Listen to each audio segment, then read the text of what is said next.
Assalamualaikum warahmatullahi wabarakatuh. Selamat pagi semuanya, mahasiswa Prodi PG PAUD semester 7 dalam mata kuliah Asesmen Pembelajaran PAUD. Hari ini adalah video pembelajaran yang ke-12, yaitu tentang asesmen berbasis kurikulum. Tentu kenapa asesmen berbasis kurikulum ini ada dibuat 2 kali pertemuan, karena melihat keluasan dan kedalaman yang cukup luas, sehingga perlu ada 2 pertemuan untuk menjelaskan tentang asesmen berbasis kurikulum. Asesmen berbasis kurikulum dapat dimaknai sebagai asesmen yang didasarkan pada acuan konsep dan implementasi kurikulum.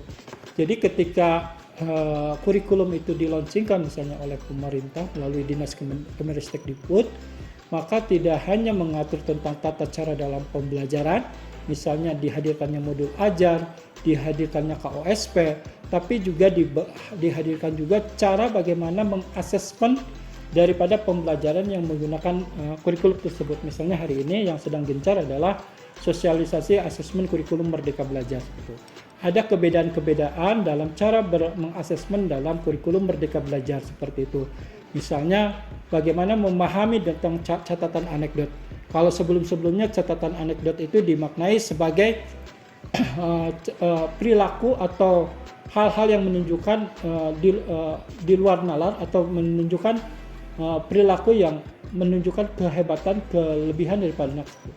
Akan tetapi kalau dalam kurikulum Merdeka Belajar, catatan anekdot itu adalah hal-hal apa saja yang membuat atau yang bisa disebutkan itu adalah sebagai bentuk perubahan daripada anak itu sendiri, baik dalam sisi perkembangan maupun pertumbuhan, maka bisa dimasukkan dalam catatan anekdot.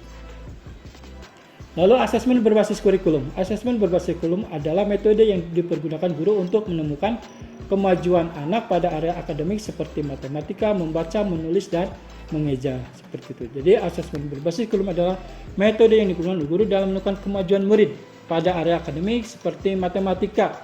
Bagaimana kemampuan menghitung awal anak dari 1 sampai 20, apakah cukup dengan 1, 2, 3 pertemuan atau dengan 2 pertemuan saja cukup, sehingga menambah lagi jumlah hitungannya, pengenalan terhadap anak lebih dari angka 20 seperti itu. Kemampuan membaca, nah ini kemampuan membaca memang cukup lumayan sulit dan perlu proses waktu yang lama. Lalu kemampuan menulis yang sudah di dalam jelaskan video pembelajaran, kemampuan menulis anak itu harus didukung oleh kemampuan fisik motorik halus yang harus sudah berkembang juga. Lalu kemampuan mengeja seperti itu ya, kemampuan mengeja juga hal yang tidak mudah untuk anak usia dini, untuk anak usia 5-6 tahun. Sehingga perlu asesmen yang lebih detail, lebih teliti. Sekecil apapun atau sederhana apapun daripada perubahan anak harus diapresiasi atau harus menjadi catatan atau poin penting untuk kita dicatat sebagai perubahan seperti itu. Tentunya hasil dari ada asesmen ini tidak hanya untuk diinformasikan kepada orang tua, kepada kepala sekolah atau kepada stakeholder, tetapi menjadi catatan penting bagi kita selaku guru ini untuk upaya menentukan perencanaan pembelajaran yang akan datang. Lalu kurikulum ini, pengukuran berbasis kurikulum merupakan metode untuk memantau perkembangan pendidikan murid melalui asesmen langsung yang berkaitan dengan keterampilan akademik. Jadi pengukuran berbasis kurikulum merupakan metode untuk memantau perkembangan pendidikan murid melalui asesmen langsung yang berkaitan dengan keterampilan akademik seperti itu ya. Tadi yang kaitannya dengan kemampuan membaca, kemampuan matematika, kemampuan menulis dan mengeja yang kaitannya dengan kemampuan akademik, maka hendaknya harus berbasis kurikulum gitu, seperti itu. Lalu berikutnya alasan asesmen berbasis kurikulum. Yang pertama adalah dapat mempermudah atau membantu guru dalam memberikan bahan ajar.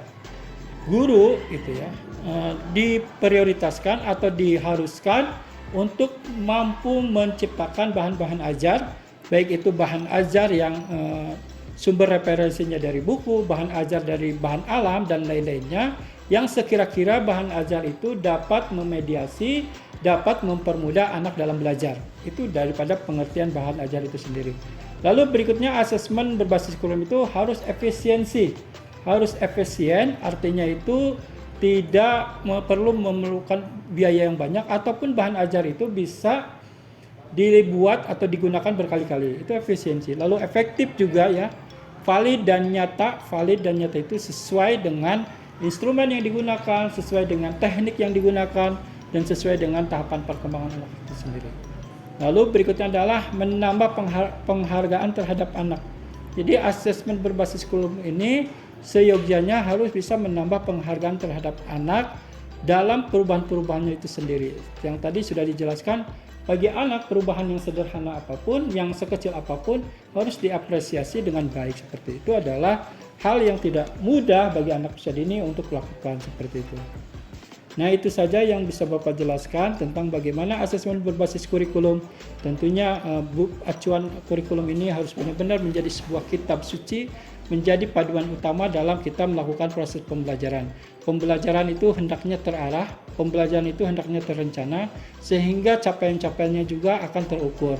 Sehingga, nah ini yang membedakan bagaimana pendidikan yang ada di sekolah ini, pendidikan yang baik, yang jelas ya, yang sesuai dengan ada acuan kurikulum. Tentu kurikulum itu mengatur dalam proses perencanaan, mengatur dalam proses KBM-nya itu sendiri atau proses pengajarannya, dan juga kurikulum itu mengatur dalam sisi asesmen atau evaluasi. Mudah-mudahan rekan-rekan mahasiswa semester 7 dengan adanya video ini termotivasi bagaimana ketika praktek pengajaran di sekolah, ketika kita berperan menjadi guru harus benar-benar memahami gitu ya, kurikulum apa yang digunakan oleh sekolah. Biasanya sekolah itu punya distingsi-distingsi dalam menggunakan kurikulum. Biasanya ada perpaduan antara kurikulum dari dinas dengan kurikulum lokal. Biasa seperti apakah itu kurikulumnya berbasis alam di sekolah alam, kurikulum berbasis Islam terpadu, kurikulum berbasis pengembangan bahasa dan lain-lainnya. Itu merupakan sebuah distingsi yang biasa ada di sekolah. Karena sekolah itu harus punya distingsi, punya kebedaan, mana hal yang diunggulkan gitu ya. Apakah diunggulkan dalam bidang bahasa, apakah diunggulkan dalam kearifan lokal, diunggulkan dalam sekolah alamnya dan lain-lainnya. Sehingga kita harus adaptable dengan sekolah tersebut ketika kita diminta atau dibutuhkan dalam satu lembaga pendidikan anak usia dini. Itu saja yang Bapak sampaikan. Akhir kalam, nasrul minallah wa fatun qarib wa basyiril mu'minin. Wassalamualaikum warahmatullahi wabarakatuh.